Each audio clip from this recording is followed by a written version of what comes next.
During week 180 of Brada's Branded Thoughts here From the Hawkeye of the Storm, our thoughts on Northwestern and the 17-12 win that never really impressed anybody, but the quarterback change that did. Plus, how about Iowa's 33-point season-opening win on the hardwood against Longwood, and Keegan Murray looks like a star. All that and much more during week 180 of Brada's Branded Thoughts.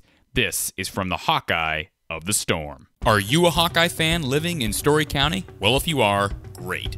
If not, we've still got you covered. Introducing From the Hawkeye of the Storm, your source for original Iowa content from the Eye of the Storm, the Hawkeye of the Storm, Ames, Iowa. That's right. Our Hawkeye platform, hosted by StoryCounty.News, strives to offer a unique perspective that you won't find anywhere else. Despite living amid the sea of red that is Cyclone Country, we make it our aim to entertain and inform Hawkeye fans everywhere.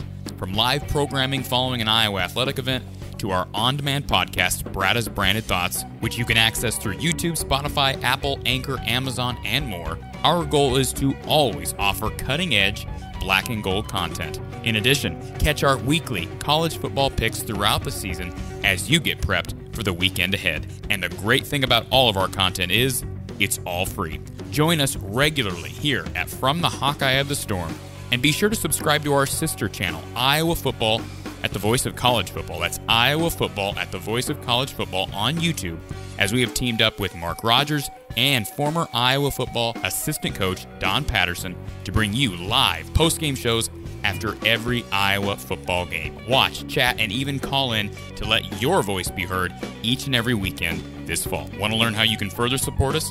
Visit our video description on each and every YouTube video we publish, and then, of course, enjoy the content. It's From the Hawkeye of the Storm, hosted by StoryCounty.News, for the best Hawkeye content in the area. Week 180 of Brada's Branded Thoughts, and we are talking about a busy month ahead, really, where we've got basically football, basketball every week, and we finally got basketball to recap. We'll talk about Iowa's win over Northwestern. I want to start off with the guy who impressed me the most this week, and that was Keegan Murray. Iowa, of course, defeating Longwood easily by, 33 points on Tuesday night. Keegan Murray, listen to this line, and if you didn't catch the game live, it was on BTN, but if you didn't catch it, listen to this line from Keegan Murray. 24 points, 8 of 10 from the field, 3 of 4 from 3, 7 boards, 5 of 5 from the free throw line, 5 blocks, 0 turnovers, and he plays just 17 minutes.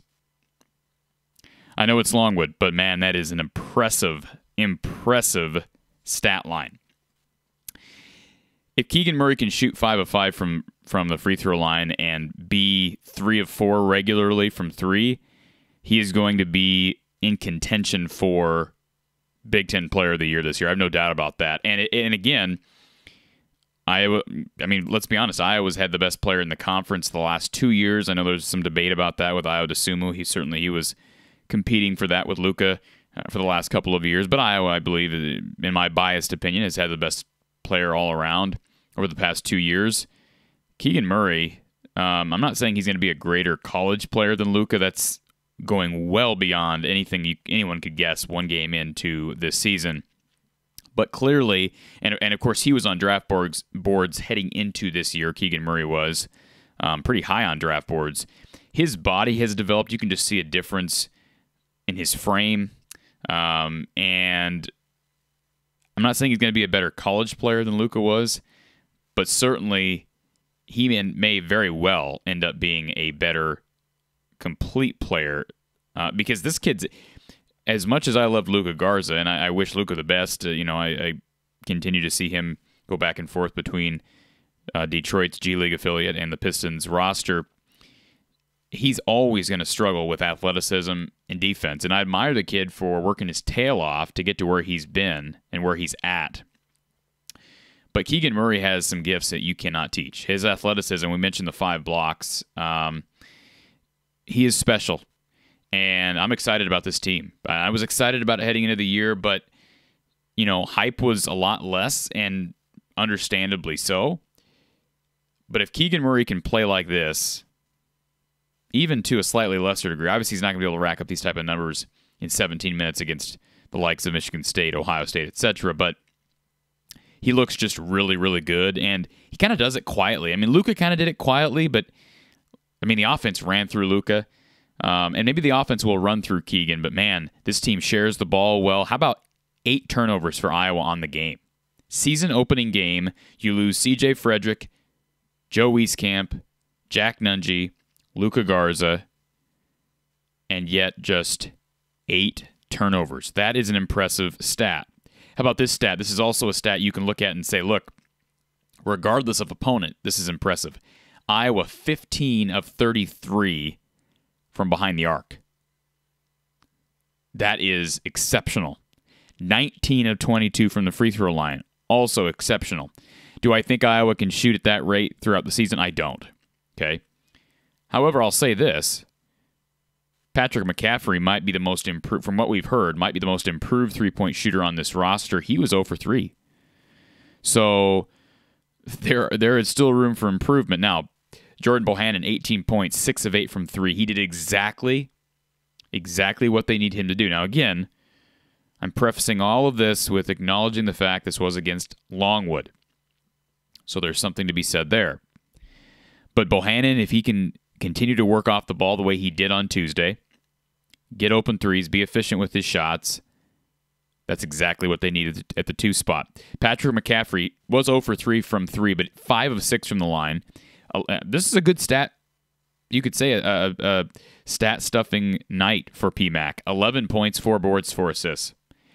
Another athlete that Iowa has. And, man, I'll tell you, just looking at this one game, if I was to throw out the fact it was against Longwood, I could very easily make the argument that, or even if you wanted to compare some of these non-Power 5 schools taking on Iowa early on in the season as far as this year compared to last year. So Longwood versus maybe North Carolina Central, which was the home opener last year.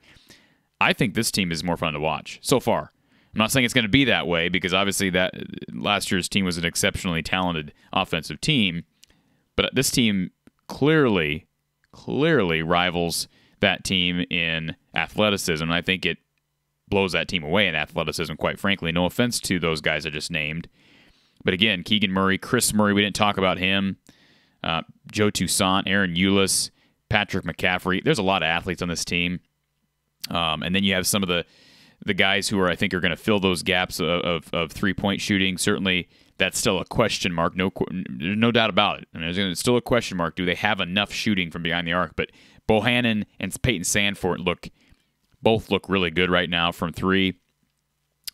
Chris Murray, how about this line for Chris? 16 points, 7 of 9 from the field, 2 of 4 from three-point land. He also had 7 boards and 2 blocks. I mean, if he can put up those types of numbers, again, I know it's against Longwood, but man, if he can do this consistently, that's ridiculous. That's going to be ridiculous having Keegan and his athletic twin both stuffing the stat sheets night in and night out.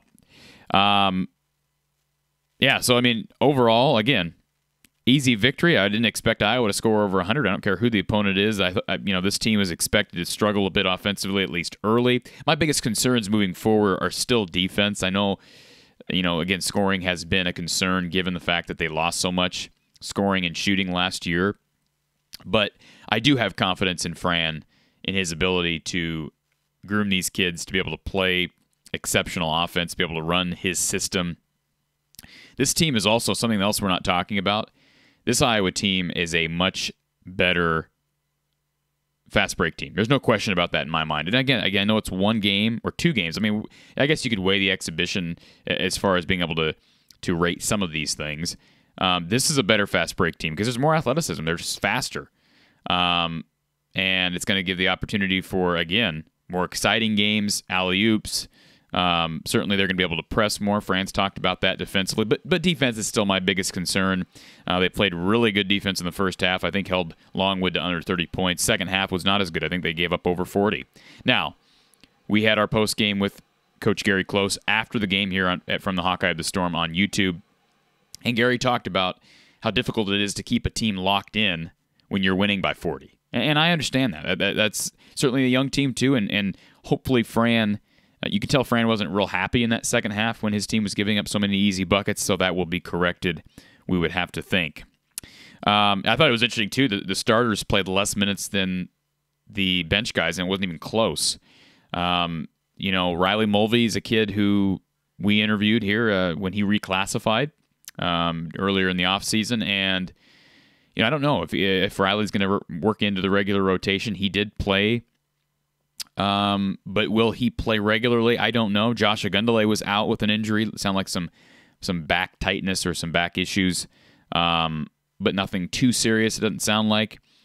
But I was going small ball right now with Filip Rebraca at the 5, and I like what Rebraca brings. I mean, here's a kid who is experienced. He's got that foreign flavor. You got to remember his dad was a center for the Detroit Pistons back in the day. And Philip has got tons of experience at the Division I level, having come from North Dakota.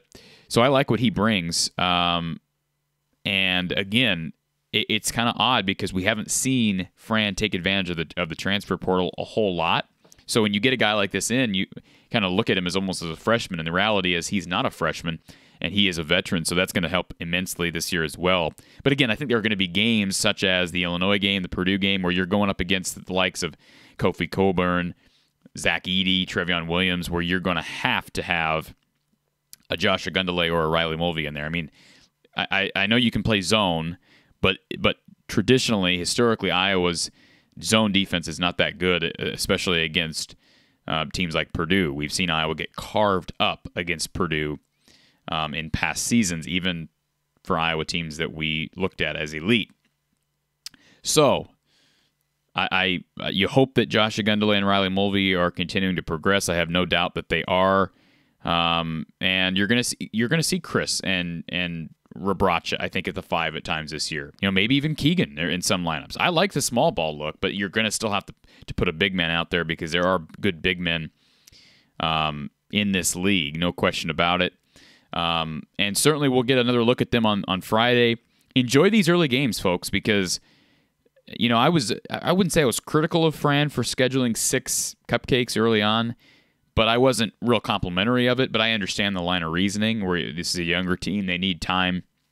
But I mean, if you look through some of the statistics here of these early season matchups, these are some decent teams, actually. I mean, and maybe that's a naive statement for me to make, but for instance, Missouri-Kansas City, who Iowa plays tomorrow, we're of course recording this on Thursday, November 11th.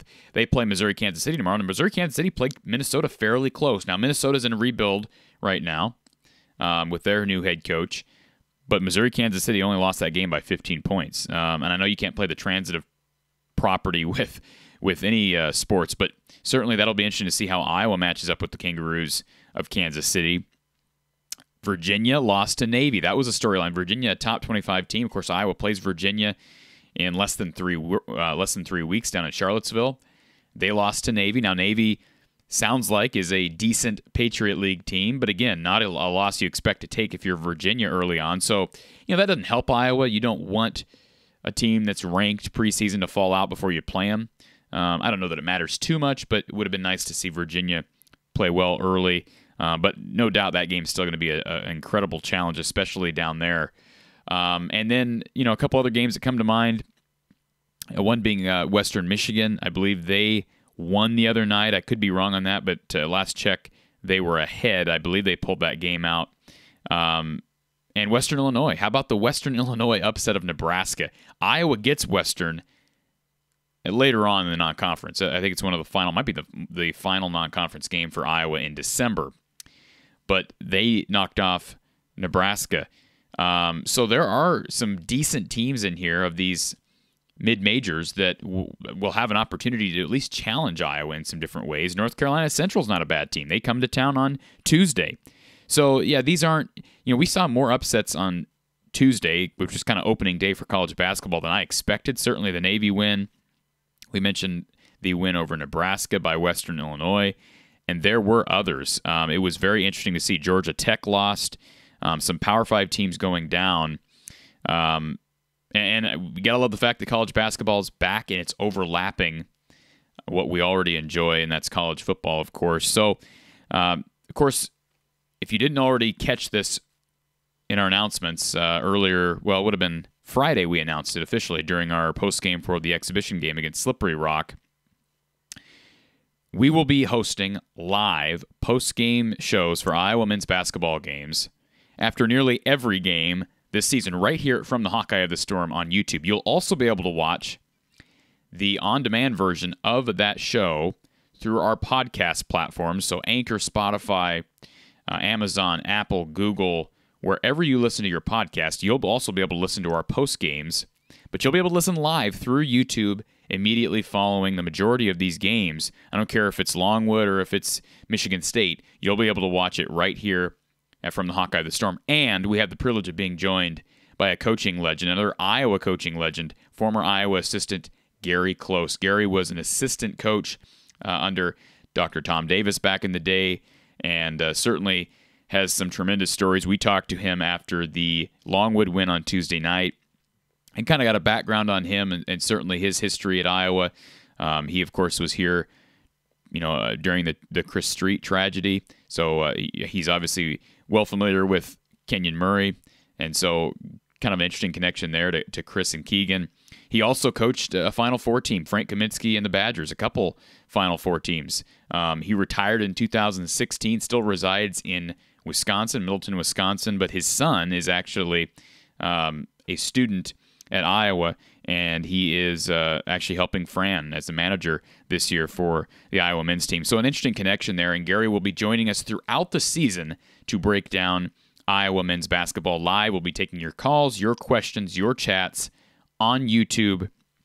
So it's going to be a great time. We are so happy that Coach Gary Close will be with us throughout the season. All right, let's move over to football here for the latter half of our show. Of course, Iowa pulling off the narrow victory against Northwestern. We've talked about it now with Coach Don Patterson over at the Voice of College Football channel. We talked about it with Mark Rogers Tuesday evening over at Iowa at the Voice of College Football. But I do want to address this game just for a moment, and then we'll, of course, move on to Minnesota. I went back and watched Alex Padilla's snaps again, and I was only more impressed. Of course, Spencer came in early, late in the first quarter. He gets taken out. Sounds like an injury. I say sounds like because Kirk has never identified what this injury is, although he hasn't really done that for any other players this year either. But Padilla comes in there 18 of 28 for $172, no turnovers. He played well. There were at least 4 drops that I counted, one from Charlie Jones, one from Keegan Johnson. I believe Tyrone Tracy had a drop. And I know I'm missing one in there somewhere.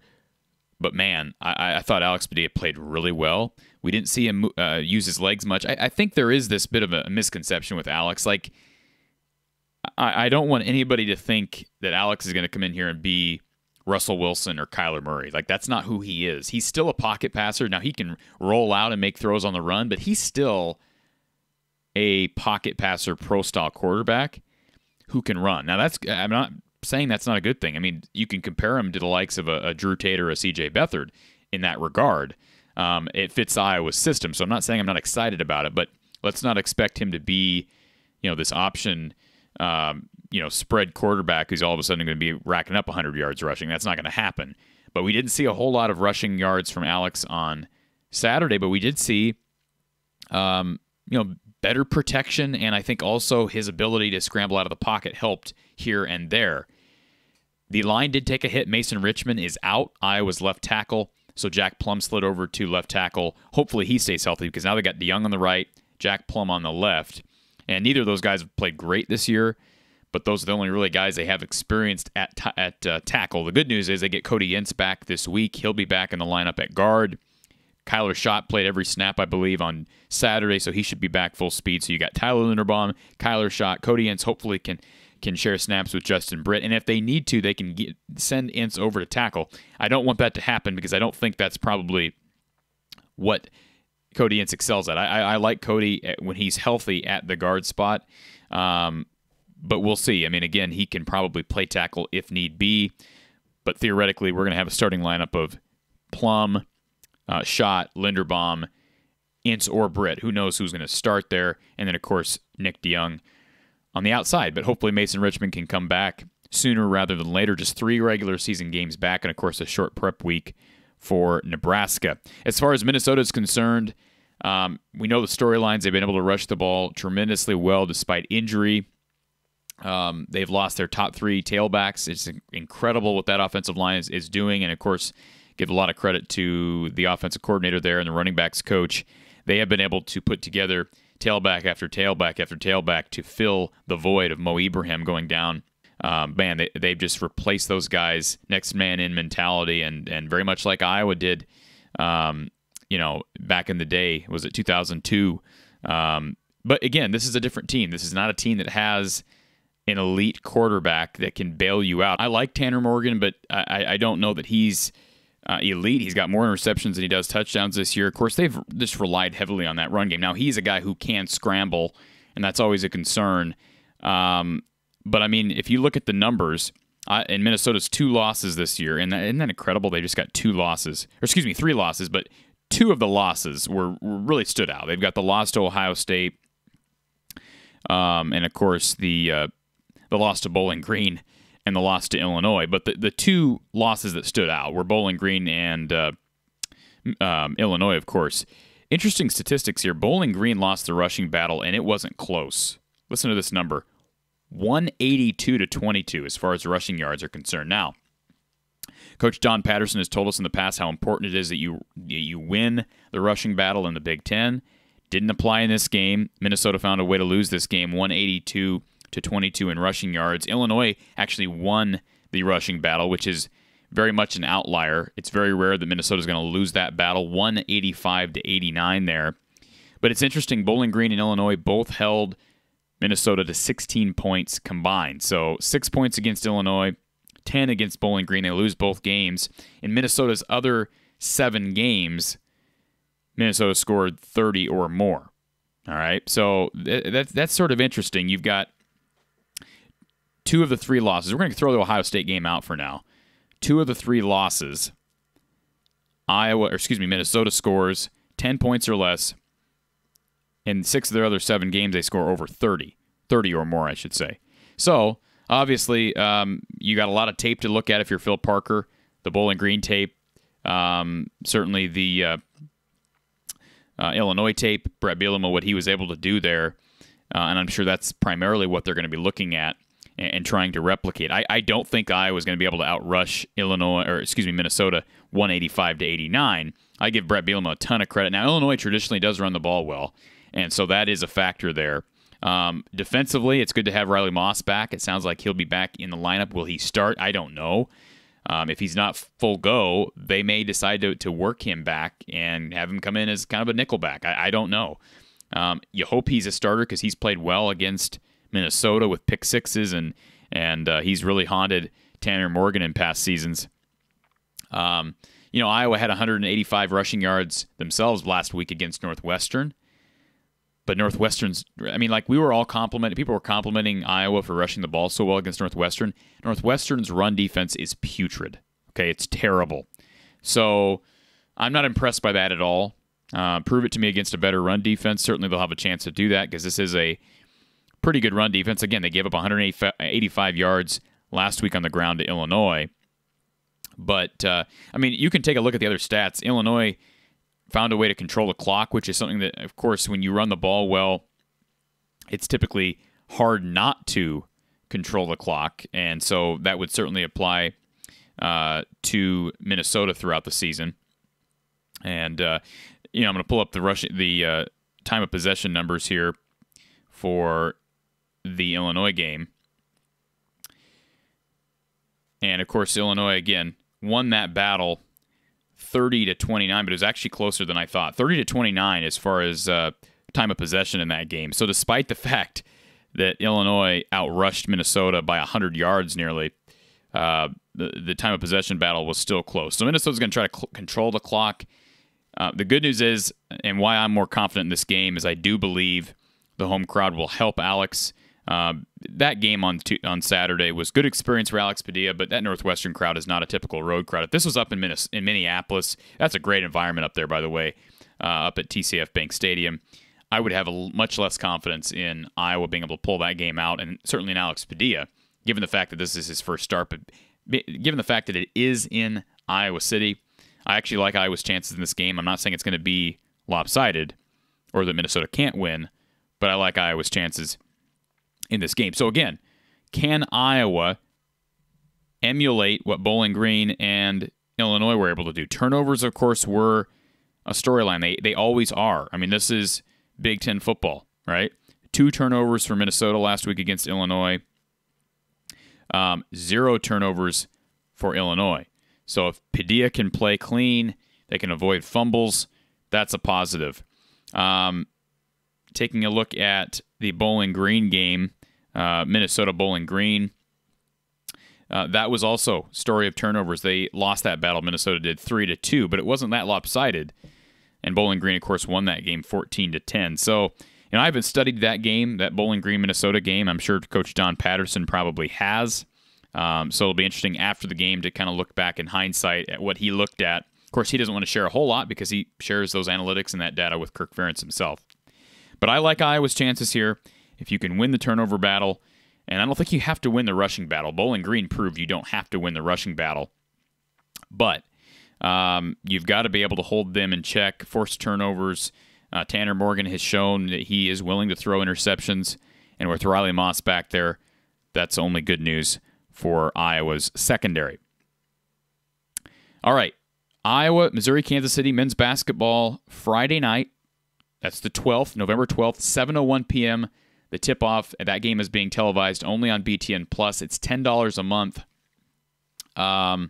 to subscribe to the Iowa package. And I believe they've got 5 or 6 Big Ten Plus games total, including the 2 they've already played. Or, excuse me, the 1 they've already played. They only played the 1 against Slippery Rock, the exhibition. So you can cancel it after your second month, pay $20. And if you're going to do that, though, I caution you, pay through the website. Go on your computer and pay through BTN Plus. I tried to pay through Apple Pay on my iPad, screwed the whole thing up, and I had to request a refund through Apple. And believe you me, BTN Plus's customer service sucks. Okay, so I'll say that. But if you want to watch them, 7:01 p.m. Central Time, BTN Plus Friday night.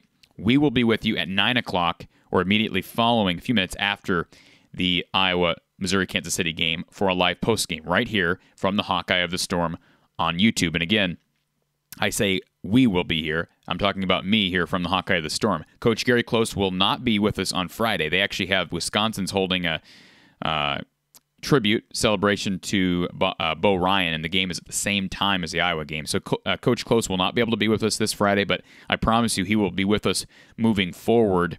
The following Tuesday's game, I do not believe we will have a post game. I'm having shoulder surgery on that day, so probably no post game on Tuesday for the North Carolina Central game, but we should be back after that.